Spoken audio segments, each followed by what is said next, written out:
Chaque année, le 6 janvier, à l'occasion de l'épiphanie, on déguste une galette dans laquelle on glisse une fève. Mais d'où vient cette tradition? Le mot épiphanie vient du latin epiphania, du grec epiphanein, faire voir, montrer, et désigne littéralement ce qui apparaît. Et l'origine de cette épiphanie nous vient de l'évangile de Matthieu, qui explique que les rois mages auraient été guidés par une étoile jusqu'à Jésus, à Bethléem en Judée.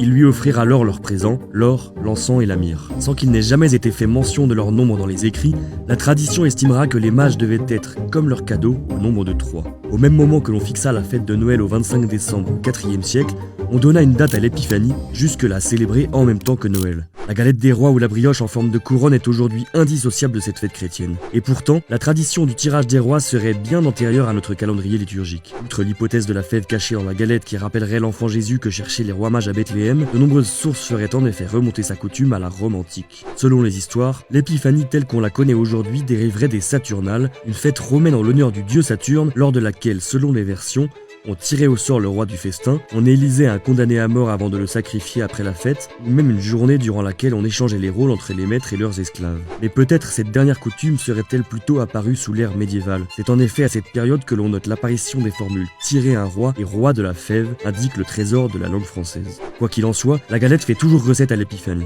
Il s'en écoulerait autour de 30 millions chaque année.